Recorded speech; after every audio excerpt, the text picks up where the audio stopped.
2025년 새해가 밝고 며칠이 흘렀습니다. 행복한 새해 시작하셨나요? 올해는 한국기독교 선교 140주년과 광복 80주년이라는 뜻깊은 해죠. 올해는 정책적으로도 많은 변화들이 있습니다. 변화된 정책과 제도를 명확히 이해하고 한국교회가 감당해야 할 역할과 과제를 점검하면 좋겠습니다. 올해 무엇이 가장 크게 바뀌었을지 5가지를 꼽아봤습니다. 우리 사회는 최근 몇 년간 심각한 저출생 문제와 함께 초고령화로 인한 인구 분포의 불균형 문제에 직면해 있죠. 이러한 상황은 2025년도에도 이어져 한국교회가 해결해야 할 중요한 과제로 더욱 부각되고 있는데요. 이미 우리나라는 65세 이상 인구가 전체 20%를 넘어선 천만 시니어 시대에 진입하며 공식적으로 초고령 사회가 됐죠. 정부는 이에 대응하기 위해 노령연금을 소폭 인상하고 노인 기준 나이 상향에 관한 연구를 본격적으로 추진할 것으로 보입니다. 노인 근로소득 공제 대상 연령도 기존 75세 이상에서 65세 이상으로 확대되는데요. 거동이 불편한 고령자의 주거 안정을 위해 3,000호의 고령자 복지주택도 공급될 예정입니다. 특히 노인 평생교육 바우처가 신설돼 8,000명에게 연간 35만 원이 지원되고요. 노인 복지 강화를 위한 110만 개 일자리도 새롭게 창출될 계획입니다. 이러한 정책 변화에 대비해 한국교회는 노인 세대를 위한 선교 사역 강화와 관련 정책에 발맞춘 지원 방안을 적극적으로 모색해야 할 것으로 보입니다. 다음 세대를 위한 정부 정책에도 큰 변화가 있습니다. 육아휴직 급여가 현행 월 150만 원에서 최대 250만 원으로 인상되고요. 기존에는 복직 후 6개월 뒤에 지급되던 급여의 25%가 이제는 육아휴직 기간 중 100% 전액 지급됩니다. 이에 따라 휴직 기간 동안 1개월에서 3개월은 250만 원, 4개월에서 6개월은 200만 원, 7개월 이후에는 160만 원을 받을 수 있습니다.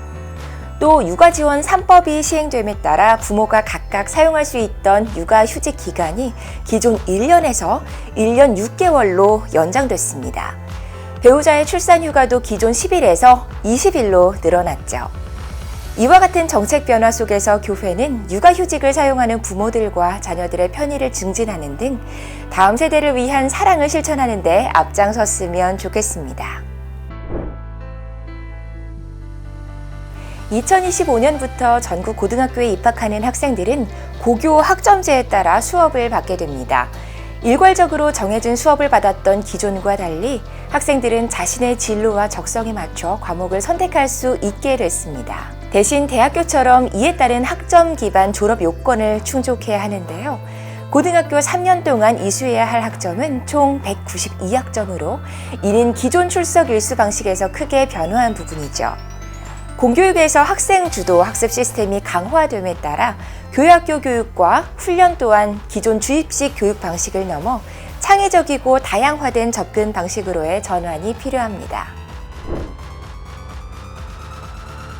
2025년 1월 1일부터 근로자의 최저시급이 시간당 만 30원으로 인상됐습니다. 이는 2024년 대비 1.7% 상승한 금액인데요. 이 최저시급은 정규직, 비정규직, 파트타임, 아르바이트, 청소년, 외국인 근로자 등 모든 근로자에게 예외 없이 적용됩니다. 또 기준 중위소득이 역대 최고치인 6.42% 인상돼 4인 가구 기준으로 609만 7,773원이 책정됐습니다. 기초생활보장 급여별 선정 기준은 생계급여 32% 이하, 의료급여 40% 이하, 주거급여 48% 이하, 교육급여 50% 이하의 기준 중위소득 비율로 정해졌습니다. 교회와 단체들도 인상된 최저시급과 관련 정책을 반영하고 이웃을 섬기는 사역을 위한 새로운 기준과 방향성을 마련해야 할 때입니다. 올해부터 법적 미성년자의 기준 나이가 만 19세에서 만 18세로 하향 조정됩니다. 이에 따라 만 18세 이상의 청소년은 보호자의 동의 없이 법적 계약을 체결할 수 있고 독립적으로 법적 보호를 받을 수 있습니다. 또한 소셜 네트워크 서비스 플랫폼인 인스타그램은 만 18세 미만 사용자의 계정을 기본적으로 비공개로 설정해 미성년자들의 온라인 안전을 강화했죠. 이러한 변화는 국내에도 영향을 미쳐 상반기 중 도입될 가능성이 큽니다. 더불어 SNS 청소년 이용시간 제한법과 청소년 필터 버블 방지법 등이 발의되는 등 청소년의 미디어 과의존 예방에 대한 관심도 높아지고 있습니다. 교회 학교 사역자들은 이를 주목하고 청소년들이 안전하게 디지털 환경을 활용할 수 있도록 지도하는 역할을 강화해야 할 것으로 보입니다. 올 한 해도 초고령화, 저출생, 금리 인상 등 수많은 요소들의 영향을 받아 많은 사회 정책들이 변화됐는데요. 빠르게 변화하는 세상 속 결코 변하지 않는 복음을 효과적으로 전하기 위해 교회가 시대 흐름을 민감하게 반응하고 사역에 적극적으로 반영하는 노력과 지혜가 더욱 필요한 때입니다.